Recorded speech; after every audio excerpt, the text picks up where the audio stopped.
Hi, this is Lori from LoriThayer.com, and I am coming to you with a vlog from the second week of June 2015.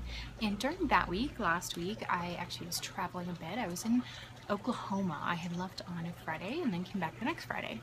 So most of the stuff I have to talk about is kind of travel related. We'll just jump right into it. I have my notes. I always gotta have my notes, right? So I went to Oklahoma. Never been to Oklahoma or even Oklahoma City, so this was the first. I flew Southwest, which I always do if I can, and just make my life much easier. What was really different and great about the flight down is that I spent the whole flight talking to my two seatmates. We all three were strangers, and we talked the whole time, and it was a great experience. And you know, if you're an introvert like me, you know that's a little unusual, but it was really good. And I see my ability to do that as, again, kind of more work with myself, doing faster EFT and not being maybe quite so shy or quite so internal, maybe a little more open to having conversations with other people. And I actually told them a little bit about the conference I was going to, which was Faster EFT Level 2 training and stuff like that, which is also unusual for me. I even talked to the taxi driver on the way to the hotel, which was weird. One of the weird things with Oklahoma City, there was no shuttles, there was no hotel shuttle for the airport. It was like $30 each way taxi to the hotel we were staying at, which was unlovely. But what do you do? I shared a room at the Crown Plaza Hotel with a friend of mine who I met at level 1, and she and I since have worked together some online, and we had a great time. We are both introverts, so we had a good time kind of getting away to decompress and sharing. And you know, we also made sure during the conference to not always be together, so that we're also experiencing and working with other people, which is really good. Got a fridge in the room, which was lovely, and I actually don't think they charged us extra for it. They were supposed to, but I don't think they did. I'd have to check my bill. They were supposed to, you know, it's something you had to request. Fridge and a microwave was an option. I didn't get that, but having the fridge was really nice for leftovers, and they had a microwave on the first floor of the hotel, so if I needed to heat something up, I went down there. Oh, the coffee was horrible. It was really dark and bitter, which is not what I like. I even went into Sprouts and got some hot chocolate to try and make it better, but there was no saving it. I was so happy when I got to the airport and could get a mocha. Bad coffee all week is sad. I actually did a video every day while I was at the level 2 training. So that was kind of a goal of mine, that during the Monday through Friday training, I did a video every day. So I did manage to do that. Pretty proud of myself for that. It was good. I uploaded them each day. So that was good. I took my tripod and planned to interview some people. And this did not end up happening. And the reason why is, you know, we were pretty busy with training. And to have the best times to interview, either I needed to stay a lot later when I was hungry and tired and cold, or miss out on some of the training, and I was not willing to miss out on some of the training. So I think another time later, when I retake other levels, I'll probably get more of a chance to interview some of the other practitioners, but it just didn't really work out for me this time. What else? Oh, the flight back. I sat in front at Southwest. Don't sit in front.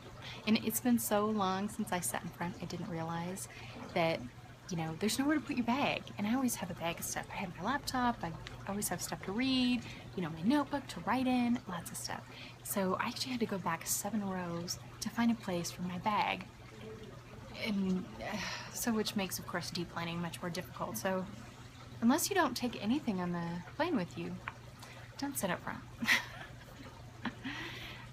I will include in the article accompanying this some different pictures from the site. Some of the interesting things I saw were at DIA. I was really happy they had the water bottle fillers, so you didn't have to fill it up at the fountain, so that was awesome. An interesting thing that I have never seen before, in Oklahoma City Airport, they had automatic toilet seat covers, and you just kind of swipe your hand over it and it would change it out for the next one. Never seen that before, never even heard of that, so that was interesting. One of the restaurants, well, we went to Alfredo's, which was a Mexican restaurant. It was our trainer's, Robert Smith, the creator of Faster EFT, his favorite restaurant, and that was really good. That was Mexican. And my roommate and I also walked down and found, it's like Ted's Escondido, and we had to wait, I think it was Sunday night, we had to wait like half an hour to get seated, and clearly it was a popular place. And when we sat down, they asked us right away if we'd ever eaten there before. We said no, so pretty quick the manager comes over, brings us guacamole on the house, and I mean, they were just awesome. The service was excellent, the food was really good. I highly recommend Ted's Escondido, and I'll include more information because I know I'm missing a word at that restaurant, but it was very good. And one other thing I wanted to quick cover, I did try to use my TripAdvisor app. I've used that in the past when traveling, and it really wasn't helpful for me this time because I wanted to look for certain things and there just weren't options, like the filters I wanted restaurant-wise. Like I wanted to look up a delivery place, didn't help me at all. And just recently, today I'm in Keystone, Colorado, and I actually wanted to look up a breakfast place. Can't do that either, so TripAdvisor, you're kind of failing me lately. It's not good. Other thing I just wanted to cover real quick is how I took notes at the seminar. Now, I actually used this notebook and my LiveScribe pen, and I'll link to another review I've done on the LiveScribe pen to take notes. The LiveScribe can record audio at the same time it records what you're writing. I didn't do that. We're not supposed to record, and I actually don't use that feature rarely at all. And I have to say, this is the LiveScribe Sky Pen. I've had it for over a year, and I've had 3 different versions of the LiveScribe. I really don't like this one. It's supposed to sync with the app on my phone, but it does a very poor job of it. Like, it's unreadable. 80% of the letters on the page don't come through, but it still works for just taking normal notes. So that's what I was using it for, just, you know, regular notes. That's what I did.